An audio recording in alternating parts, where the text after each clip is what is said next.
Hello everybody. So guys, आज मी तुम्हाला auxiliary वर्ब्सबद्दल शिकवणार आहे. तर ऑक्झिलरी वर्ब्स म्हणजे सहाय्यकारी क्रियापद. तर हे जे कॅन आहे, कॅन हे एक ऑक्झिलरी वर्ब आहे. तर अशा प्रकारचे भरपूरसे ऑक्झिलरी वर्ब्स आहे. त्याबद्दल मी तुम्हाला one by one step by step जे काही डाऊट आहे तुमचं प्रत्येक ग्रामरच्या टॉपिकबद्दल ते सर्व डाऊट मी काय क्लिअर करणार. म्हणजे जे काही करेक्शन असेल त्या सर्व मी काय क्लिअर करणार. म्हणून तुम्ही माझे जे यूट्यूबवरील व्हिडिओ आहे ते सर्वचे सर्व व्हिडिओ तुम्ही म्हणजे बघा आणि माझ्या यूट्यूब चॅनलला सबस्क्राईब करा, म्हणजे प्रत्येक व्हिडिओचं नोटिफिकेशन तुमच्यापर्यंत पोहोचू शकेल. तर आज मी तुम्हाला जे ऑक्झिलरी वर्ब आहे कॅन, तर कॅनबद्दल फक्त म्हणजे तुम्हाला एक्सप्लेन म्हणजे अंडरस्टूड होण्यासाठी हे एक्सप्लेन करून देणार मी. त्यानंतर मी बाकीचे जे समजून जो ऑक्झिलरी वर्ब्स आहे ते तुम्हाला काय ॲटोमॅटिकली अंडरस्टँड होणार. तर म्हणून आज म्हणजे आज आपला जो फर्स्टवाला ऑक्झिलरी वर्ब आहे तो कोणता आहे? कॅन. तर कॅन म्हणजे काय? तर कॅनचं मिनिंग काय? तर कॅनचं मिनिंग आहे शकतो, शकते किंवा शकतात. तर अशा प्रकारचं कॅनचं मिनिंग आहे. पण मित्रांनो, आज मी तुम्हाला ऑक्झिलरी वर्ब हा कॅनबद्दल सांगणार. तर कॅन कुठे आणि कसा यूज केला जातो, म्हणजे कसा वापरला जातो. म्हणजे याबद्दल जर आपल्याला सेंटेन्स एखादी मेकिंग करायचं म्हणजे एखादी सेंटेन्स बनवायचं असेल किंवा जे इंग्लिशच्या ग्रामरबद्दल आपल्याला एक्झामिनेशन अशा प्रकारचे जे सेंटेन्स येत असेल तर त्याला कशा प्रकारे आयडेंटिफाय करायचं ते सर्व मी ते एक्सप्लेन करून देणार.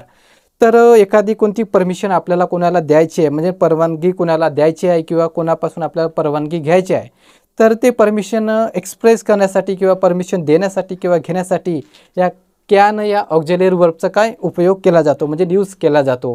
तर या ठिकाणी कॅनचं मिनिंग दिलं आहे शकतो, शकते किंवा शकतात. आणि जर याबद्दल आपल्याला म्हणजे तुम्हाला जर सेंटेन्स बनवायचं असेल कॅनचे रिलेटेड म्हणजे कॅनबद्दलचे सेंटेन्स तुम्हाला बनवायचे असेल तर त्या ठिकाणी तुम्हाला एक वर्ब यूज करावं लागेल. ओके, तर हे काय एक ऑक्झिलरी वर्ब्स आहे. पण त्यासोबत म्हणजे या प्रकारचे जे सेंटेन्स बनवायचे असेल तर त्या ठिकाणी तुम्हाला कॅनबद्दल जर सेंटेन्स बनवायचं असेल तर त्या ठिकाणी तुम्हाला म्हणजे वर्बचा उपयोग जेव्हा कराल तुम्ही म्हणजे त्या सेंटेन्स एखादी तुम्ही सेंटेन्स बनवणार पण त्यामध्ये तुम्हाला एखादी वर्ब यूज तर करावंच लागेल ना. तर म्हणून कॅनबद्दल जर तुम्हाला सेंटेन्स म्हणजे I think you want to be making sentences about the can, म्हणजे कॅनबद्दल जर तुम्हाला सेंटेन्स बनवायचं असेल तर कॅनसोबत तुम्हाला म्हणजे क्रियापदाचे पहिले रूप घ्यावं लागेल. क्रियापदाचे पहिले रूप घ्यावं लागेल.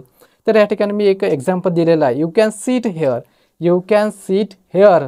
तर या ठिकाणी बघा, तर या ठिकाणी सीट काय एक वर्ब आहे म्हणजे क्रियापद आहे. तर या ठिकाणी आपण क्रियापदाचे पहिले रूप घेतले आहे. यू कॅन सीट हेअर म्हणजे तू इथे बसू शकतोस.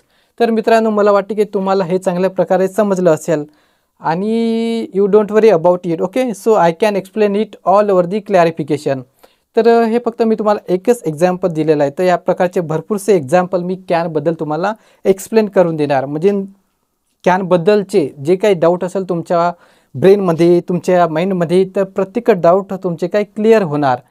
या प्रकारे मी तुम्हाला एक्सप्लेन करून देणार. म्हणून तुम्ही माझे प्रत्येक व्हिडिओ बघा. म्हणजे प्रत्येक व्हिडिओमध्ये तुम्हाला काय प्रत्येक जे तुमचं म्हणजे जे इंग्लिशबद्दल जे प्रत्येक डाऊट आहे म्हणजे ऑल डाऊट तुमचं मी क्लिअर करून देणार. म्हणून तुम्ही माझ्या यूट्यूब चॅनलला सबस्क्राईब करा, लाईक करा आणि शेअर करा. म्हणजे प्रत्येकापर्यंत माझे व्हिडिओज पोचले पाहिजे आणि मी तुमच्यापर्यंत जे माझं नॉलेज आहे अबाउट दी इंग्लिश ग्रामरबद्दल ते सर्व मी तुम्हाला क्लिअर करून देणार. मी तर लास्ट व्हिडिओमध्ये पण मी तुम्हाला सांगितलं की इंग्लिशबद्दल जे काही ग्रामर आहे ते फक्त मी तुम्हाला फर्स्ट प्रत्येक जे आहे ते सर्व थिअरॉटिकली मी तुम्हाला एक्सप्लेन करून देणार. जसं आपण थिअरॉटिकली नॉलेज तुम्ही घेतलं आणि त्याबद्दल तुम्हाला सर्व क्लिअरिफिकेशन आहे, तर त्याला मग प्रॅक्टिकली कसं यूज करायचं ते सर्वचे सर्व टेक्निक, त्या सर्व मेथड मी तुम्हाला एक्सप्लेन करून देणार.